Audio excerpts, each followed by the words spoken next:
The 1870s is known in American history as the Reconstruction era.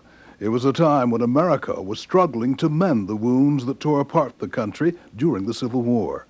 America was attempting to answer its color question for both political and social reasons.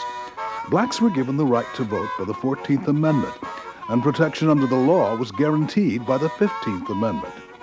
90% of the black population lived in the South during this period, and they responded immediately to this new voting right. Men of color holding political offices was unprecedented and truly a sign that America was trying to cope with its problems. Baseball was developed around 1839 and was beginning to gain national popularity. A league had been formed in 1871 and was getting stronger by the year. Little known is the fact that black players were playing in the major leagues during this time. The first known player was Moses Fleetwood Walker, a catcher with the Toledo Club in the Eastern League in 1883. Fleetwood would be the first, and interestingly enough, the last black player of his era to play Major League Baseball. The record at the end of the 1886 season showed that there were at least 8 black ball players performing very well, some leading their teams in several categories. Though these men were performing well, there were constant reminders that their kind was not wanted. The trouble started in June of 1887, when Syracuse Stars pitcher Doug Crothers refused to be in a team photo with black teammate Bob Higgins. Crothers was fined, but that wouldn't be the end of such instances. As the Reconstruction era came to a close, racial paranoia ran high. Physical intimidation of blacks at the polls became commonplace. Hate groups such as the Ku Klux Klan were formed during this period. Voting, in essence, was snatched away, and black politicians would disappear. At the same time black voting rights were eliminated, so were black players from the major leagues. Major league owners made the decision official in 1890 that blacks and whites should not play baseball together, and great players of color were silently pushed out. In 1896, a landmark case, Plessy versus Ferguson, would eloquently sum up the feelings of baseball owners and many in the country during the time. Though the case dealt specifically with the seating of a man of color traveling from the North to the South, the decision of the Plessy case was used to say that blacks and whites were not to be put together in schools, restaurants, or any other social situation. Separate but equal laws were called Jim Crow and would be the law of the land until the Brown versus the Board of Education case in 1954. The year of 1885 saw the first professional Negro team, the Cuban Giants, formed by Frank P. Thompson. Thompson, a head waiter at a Long Island resort, originally put his team together to entertain resort guests. None of the men were Spanish, but adopted the name for other reasons. Before the turn of the century, America did not accept black people playing baseball. And so this is the way that they could show that foreigners were acceptable, but not Americans, American Negroes. The Cuban Giants, along with other black teams, began barnstorming or traveling to any place that offered money for a game. Some major league managers, with a desire to have the best talent available, tried to get around this agreement by looking for talented black players that could pass for Spanish or Indian. This was determined by complexion and straightness of the hair. In 1901, John McGraw, manager of the Baltimore Orioles, attempted to pass a Negro player, Charlie Grant, off as Charlie Tokahoma. This worked until one of the owners recognized Grant as a former Negro baseball team player and protested. Grant was released. Before 1910, only 10% of the black population lived outside the South. It was during this period that one of the first major migrations of blacks from the South to the North began. The industrial age was a big part of this migration. With industrialism came the decrease of jobs for field workers to pick cotton and peaking job opportunities for assembly line workers in the mass production of steel and other products. More job prospects, no tightly enforced Jim Crow laws, and higher wages sent many from the fields of the South to the streets of the North. Many crowded into the ghettos of the northern cities with the hopes of a better future.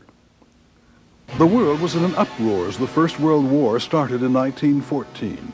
Orders for military equipment increased demand for labor in the manufacturing plants, causing further migrations of blacks to the north in hope of jobs. The United States watched with curiosity, but didn't become actively involved until 1917. There was a call for men between the ages of 21 and 30 to register for the draft. Some advised black men to join the war effort as a symbol of their patriotism. Others merely registered to fill the void of job opportunities they were experiencing. The call was met to the tune of 360,000 men of color joining the fight. This gave these black men a new look at the world. When the war ended in 1918, black soldiers returned home with optimism. They could now collect on promises of new jobs as a reward for their valiant efforts. There we saw the black man, our man, in full uniform, and we were proud of them. And they just looked like $1 million to us. And we felt that way about them because we felt that against all odds, they had gone and fought for their country. With a chest full of medals and a mind filled with hope, they found no jobs, no benefits, no concern for their welfare. The justice they fought for overseas couldn't be obtained at home at any price. Now I'm 95 years old. Now, I saw them sell apples on the corner, and I saw them give jobs to others that wouldn't fight or do anything else patriotic. Frustrations mounted. Riots took place in 26 cities and left countless deaths, the worst in Chicago, where 28 blacks and 15 whites were killed. Several leaders emerged and preached replacing feelings of oppression with determination. Determination to, within themselves, find remedies to their problems. Most notably, W.E.B. Du Bois and Marcus Garvey. This mentality would spring black Americans into a renaissance, termed the Harlem Renaissance. And though it was not limited to the East Coast, this specific area was known to be a gathering place for artists and musicians. The Renaissance was much more than a development of the arts. It was an insistence by black Americans to have full rights as citizens of the United States. From this feeling of empowerment, Andrew Rube Foster, a former player, manager, and co-owner of the popular Chicago American Giants, knew firsthand the problems that plagued Negro baseball and decided to take control of the situation.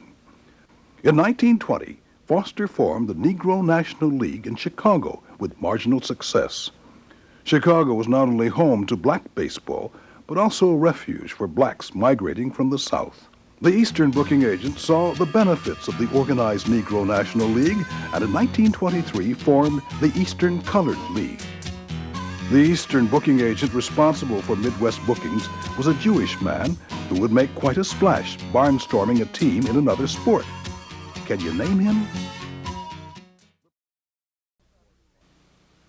Abe Saperstein was the Midwest booking agent who realized that the excitement and profit potential of baseball might transfer to another sport. He formed a basketball team in Chicago in 1927, the Harlem Globetrotters, that would eventually take barnstorming and basketball to new heights worldwide. An event happened in 1929 that impacted Americans of all races and has been the measuring stick of difficult times. The stock market crash on October 29th of 1929 was described as Black Monday. It had a devastating effect on those having money in the stock market or banks, totaling losses of over $40 billion. To black Americans, it was just going from the frying pan into the fire. They were already barely surviving, and this crash caused slow-crawling opportunities to come to a screeching halt. Kenesaw Mountain Landis played a major role in keeping blacks out of baseball for 25 of the total 50 years of exclusion. He was given unlimited powers when he was appointed commissioner of Major League Baseball in 1920. His primary responsibility was to restore the public's faith in professional baseball after the 1919 Black Sox scandal. 8 Chicago White Sox players were accused of taking money to lose the 1919 World Series. When Landis became commissioner the following year, he expelled all of the players involved in the scandal from baseball for life. He cleaned up the image of baseball, but also insisted that the major leagues had no place for black players, and no one had the power to dispute him. In 1933, Gus Greenlee reformed the Negro League after Rube Foster's illness and subsequent death. Greenlee created the Pittsburgh Crawfords and put together one of the best teams in baseball history. Satchel Paige, Josh Gibson, and Oscar Charleston, all presently in the Major League Hall of Fame, were part of Greenlee's dynasty. Greenlee's biggest contribution was developing the Negro League All-Star Game in 1933. The East-West game held at Comiskey Park in Chicago developed into the biggest black entertainment event of the year almost immediately. That was an event. That was like preparing for Christmas or preparing for 4th of July. You put on your best clothes because you know you're going to see the best people. Well, I mean, of course, when you're talking about 30s, this is prior to television. So the only places you could really see the Joe Lewis's and the Bojangles Robinsons and the Hattie McDaniels would be at a sporting event. Another war was brewing in Europe. Adolf Hitler, the leader of Germany, promoted a notion of a physically and mentally superior race of people, Aryans. Germans were supposedly these Aryans, and not too coincidentally, Hitler was their leader. The 1936 Olympics held in Germany was Hitler's opportunity to show the world his Aryan supremacy theory was not a farce. There was someone, however, who had a different agenda. Jesse Owens, a black man from humble beginnings in Decatur, Alabama, took his cleats and dashed Hitler's Aryan showcase in Berlin by winning 3 gold medals. Owens' phenomenal display was an embarrassment for Hitler. It did not, however, delay Hitler's plans. The year 1937 rolled in with promise. The New Deal programs of President Franklin Delano Roosevelt had revived the country's economy from the Depression. Another black man fought for and won the heavyweight championship. Joe Louis won the heavyweight title by knocking out James Braddock. It was a long road for Louis to even get the fight. He couldn't afford to show the same brashness that Jack Johnson had exhibited earlier. Joe, or the Brown Bomber as he was called, was soft-spoken, reserved, and patriotic. World War II began in 1939, and the United States had committed to assist the Allied forces with materials, but wouldn't commit any troops. The Japanese bombing of Pearl Harbor on December 7, 1941, helped the United States make their decision. It was World War I on a larger and more volatile scale. Patriotism would again be required of men that were Jim Crowed in every area of existence. Off they were again, overseas, to keep democracy safe. The draft was instituted to fill the needs of the war, to end all wars. Negro League Baseball would achieve the peak of its success during this period. The economy was on the upswing. People were working. Large numbers of fans were attending regular season games, and the East-West All-Star Game was attracting between 40 and 50,000 people a year. Major League Baseball had much of its able-bodied talent taken away to join the war effort. Players like New York Yankee great Joe DiMaggio, shown here in uniform, were called upon to serve their country. Instead of offering capable black players the opportunity to play, Major League teams filled their rosters with 4Fs, or men that were physically unable to be drafted. Many of the Negro League's top players like Satchel Paige and Josh Gibson were still around, and the public wanted to see the best baseball available. Revenues for black baseball grew to over $2 million a year, making it one of the largest black-dominated industries of its time. Segregation still existed, while men of all races were fighting together and dying all over the world. Kenesaw Mountain Landis died in 1944, and A.B. Happy Chandler was named Commissioner of Baseball. Happy's view toward blacks in Major League Baseball wasn't hostile, thereby inviting more possibility of a black player in the major leagues soon. When World War II ended, soldiers returned home to massive welcoming for the defeat of the menaces abroad. all the excuses of blacks and whites not being able to work together were exposed as myths. The walls of segregation had begun to crack. Those that resisted the notion of blacks playing in the majors were armed with a wide artillery of excuses. Blacks in the majors would destroy the Negro Leagues. Blacks didn't really want to play in the majors, and most ludicrous, there were no blacks qualified to play Major League Baseball. Branch Rickey, president of the Brooklyn Dodgers, set out on his own mission to find the right black player to integrate Major League Baseball. This player needed to be more than a great athlete. He had to have the determination and will to stand up against the pressure and verbal abuse that a black pioneer to America's sport would be subjected. After much scouting, Jackie Robinson, a Negro League player and former football and track star at UCLA, was chosen by Branch Rickey to be that player. Jackie speaks here about returning home from the service and the motive behind his playing in the Negro Leagues. I tried to get a job as a high school coach, but there were few openings I could fill. I was 26 years old. I had no job, only a mantle full of trophies. When Robinson played his first Major League game on April 15, 1947, the problems Robinson had faced in the Dodger minor league organization were intensified. Throughout the early portion of the 1947 season, he received racial taunts from fans and players, and even death threats at home. Jackie Robinson did as much for erasing the color line of Jim Crow as any lawyer, lobbyist, or politician. He became a hero for blacks as well as whites. For the general population, baseball was the thing they could all relate to. Be it doctor or factory worker, a day at the ballpark could bring them all together. Brown versus the Board of Education, the case that officially ended Jim Crow laws in 1954, was argued in courtrooms with lawyers and legalese, something removed from the common man's understanding. Every game Jackie Robinson played that year of 1947 was a battle, and Jackie came out on top. Mr. Rickey and a number of other owners felt that there was a market that they had not tapped.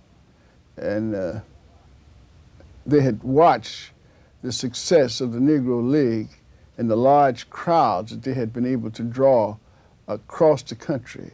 As a matter of fact, the Negro League on some Sundays and holidays would outdraw the majors. This is capitalistic America. Money. Branch Rickey was an astute businessman. He saw us put 55,000 people there.